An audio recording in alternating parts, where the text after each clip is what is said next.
here for Seconds Out with Johnny Nelson. Johnny, that was interesting. I didn't expect it to get as maybe heated from one side going into this one. A little bit of fire from O'Hara Davis there. He added us, he added Shane McGuigan, but not Adam Azim. He kept that very friendly. What did you make of that press conference? Trying to figure out who he was mad at. You know what? I think O'Hara has frustration. He has resentment. I think he's placing his energies in the wrong place. It doesn't matter what his opinion is of the McGuigans. It doesn't matter what his opinion is of the press. His job is to fight and to win a fight. He's took this platform to express his opinions. That's down to him. In reality, is that going to win you the fight? No. He got a message out there that he wants to get out there for his own reasons. So I don't know what's gone on with him and the McGuigans. He's upset with the press that nobody's rang him after he lost his fight. That's just misplaced expectations, because in reality you shouldn't care what the press say about you, good or bad.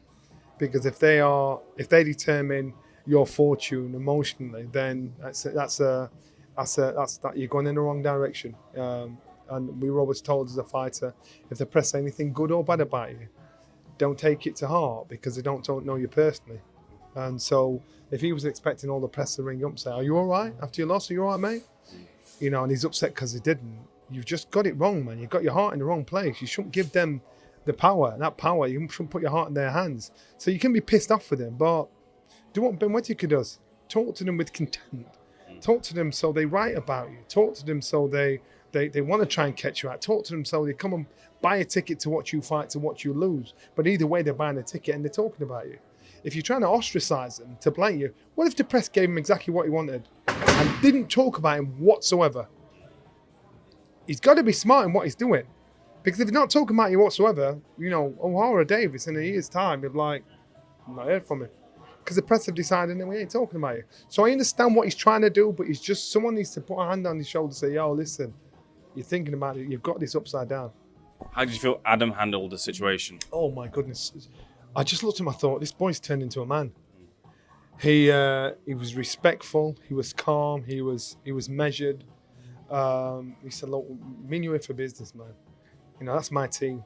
And I'm defending my team. Please don't diss my team." And he kept trying to calm it down. And I actually thought, the way O'Hara was talking, I'm thinking, you're talking like this is your last hurrah. You're trying to burn as many bridges as you can, because if you get turned over against Adam, where do you go? So it just, to me, I don't think it made any difference to him or his message that he was trying to get across. And even though he was trying to get a message across about the McGuigans or a message across about the press, it was just lost, because you thought, wow, this boy's mad. Who's looking into what's he mad at the McGuigans for? What's he mad at? It's just got lost. That aside, let's get into the fight talk. I was quite surprised in the sense that O'Hara took this, because with respect to Adam Azim's career, I know he's on that fast trajectory towards the top, but a bit of a drop down from the world level fight that he had previously. I thought maybe he might try and get that opportunity and climb the ladder back that way. O'Hara, yeah. But every time he stepped out of his league, he's been turned over. And so therefore he's thinking, okay, maybe that's not my league. So maybe I need to operate a league that I think I can compete at. So fighting Adam, I think that's a decent fight. I think, and if Adam's supposed to be the guy that we all expect him to be, I expect a career best performance from Adam, because that's what he's going to need against O'Hara. Yeah. Because O'Hara has the experience at top level. So therefore O'Hara's got to get in there, do his job, and he's got to pull out a career best, because he's not as good a fighter that he was, but the fighter is it good enough to beat Adam? So you box to your strengths. Is the chin check test a box you want to see ticked from Adam Azim? No, I get it. Why? I know everybody says, have you got a chin? And I don't want to find out. No fighter wants to find out, because the job is not to get hit. So you get hit on the chin, you've shown your macho, I can take a shot in the chin. And what does that mean? The skill is to hit and not be hit. That's boxing. So, and I'm quite sure, Thomas Hearns, they said he had a glass chin. But he navigated around it till you thought, oh my God. And what? It don't mean Jack Diddley. It's a macho mentality that we're putting too much value on it. After this fight, should Adam Azim get the victory over Harry Davis? Is it world titles next, or do you feel he needs another? I personally think we've got British fighters here that are potentially, catapulting themselves to European level and beyond. I think, like the old school, you build your platform here at home. You fight all your rivals, all the ones that and you blast everybody out that's even close to you, that's shouting your name out, and that's how you build your fan base up here. So when you go into Europe, that fan base is all your fan base, and you go into the world, that fan base is all your world, and that you're doing it that way. You've got an amazing platform, an amazing fan base, and you've just got you're going into the right way. So I think, Adam, if there's rivalries out there domestically, sort your business out at home first, because if you move up and on, and you people are going to say, yeah, but you didn't beat such and such. Yeah, but you didn't beat such and such. And that's what you have to. Do you want to be really considered the best, or do you want it to be just on paper? So we're creeping ever closer now. Next weekend for AJ versus Dubois. I want to ask you, Derek Tresor's come out and said, look, Daniel Dubois has battled against the quit allegations at some point, the finger out towards him, and that won't happen again. He's a changed fighter under Don Charles. Do you feel that he's answered those questions, and he won't ever be in a situation where that would arise? Daniel's had to grow up in public, and with him having to grow up in public, he's got to take the critique. He's had to take the finger pointing. He's had to take the accusations. That's part of boxing. If you don't like it, you shouldn't be in this game. And Daniel is where Anthony Joshua's been, and so now he's only got to prove things to himself and his coach. This is what we're about. We've grown up now. We've matured. Which of the two fighters do you feel resembles parts of your game, if at all, the most?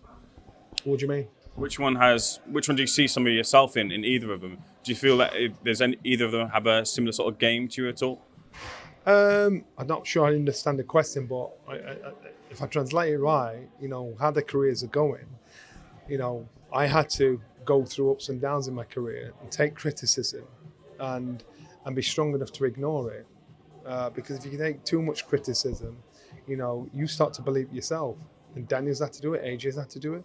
AJ's been a hero down to a zero. AJ's been criticized, praised and criticized. That hurts your heart. So then you've got to get to the point where you're thick-skinned and you actually don't give a shit what anybody says. And so AJ's been there. So now it's Daniel's turn. And to be called a quitter, to be accused of being a quitter, yes.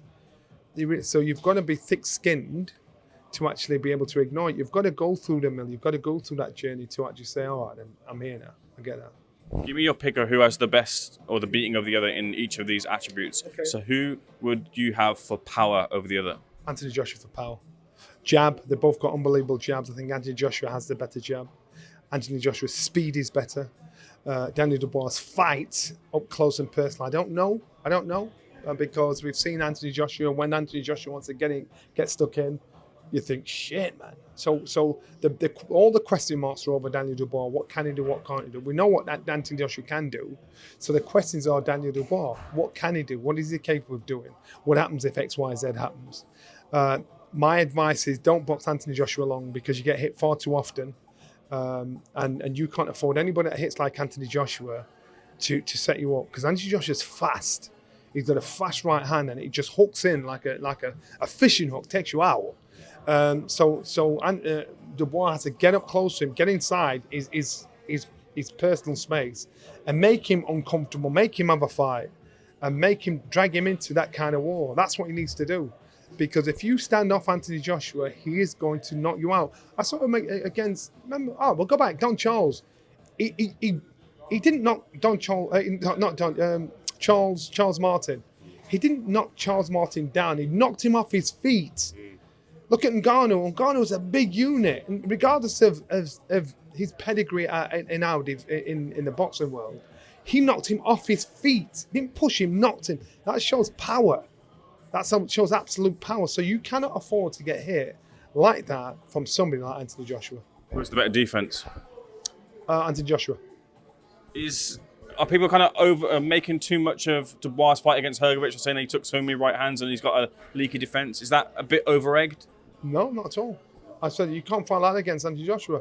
He broke Hrgovic's heart. He broke his heart. And I've seen Hrgovic get him fights before where he's looked like he's just lost interest and gone for walks. And at that time, that's when Dubois jumped on him to actually really break his heart. Anthony Joshua has ticked every single box and had to go through every single experience. So now it's time for Daniel Dubois to do that. There's no question marks over Anthony Joshua. We've seen what we've seen offensively, defensively, heart-wise, defense-wise. So now the questions are for Daniel Dubois. They're not for Anthony Joshua. Boxing IQ. Pardon? Boxing IQ. Anthony Joshua. Is there an attribute that I haven't mentioned that you'd put Dubois over AJ? No, because we've not seen. We've not look at them. No, we couldn't do that. We've not seen the. We've not seen. Dubois not been in the situation, the positions to answer those questions. So all the questions about Daniel Dubois. What if he gets it on the chin? What if he's in a position where he's getting absolutely battered? What if we've seen Anthony Joshua in all those situations, and he's answered the questions: win, lose, or draw.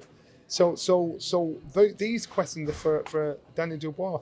Again, I think Don Charles is a very underrated, good coach. And you give him the right fighter, and you will see how good this guy is. And Don Charles is very excited about Daniel Dubois. He's making the best out of Daniel Dubois. So if they figured it out right, Don Charles will say, you've got to respect me for this. That's what I've done with this boy here. Yeah, let's just focus on finally. I'm glad you brought me on to Don Charles because that's where I want to end it. Don has finally got his question, got a world champion. Look, some might pick holes and say he got elevated, but putting that aside, his goal was to have a heavyweight world champion. He tried title with Derek Chisora, it didn't quite happen, but now he's got it with Daniel. The work that he's done with him, just a word on Don Charles. I understand. On paper, that is the case, but I'm talking as a fighter. I'm not talking as a fan now. I'm not talking as a reporter. I'm talking as a fighter. As a fighter, I would like to win my title in the ring, and that's when I would really believe I'm a champion. For you guys, saying he's world champion, that works for you guys because it sells. Does Daniel really believe he's the best in the world? Because he didn't win that title in the ring. So therefore, he doesn't. And so you're going to get people saying, Johnny, you're X, Y. I don't give a shit. I'm talking from a fighter's point of view. So if you're a fighter and you're going to tell me I'm wrong in saying what I'm saying, no fighter will say that. You want to win your title in the ring, and that's when you really feel I'm a champion now.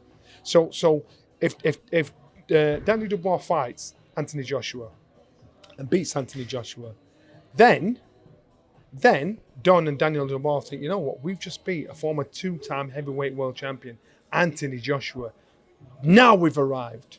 And they'll think, I've done this. If you're giving it on paper, you don't really appreciate it, believe it, or on paper it looks good, and on the records it looks good, in the record books it looks good, but in reality, you don't really respect it as much as it winning in the ring. Johnny, thank you for another good conversation. Thanks for speaking to SecondsOut, sir. All the best. Good man.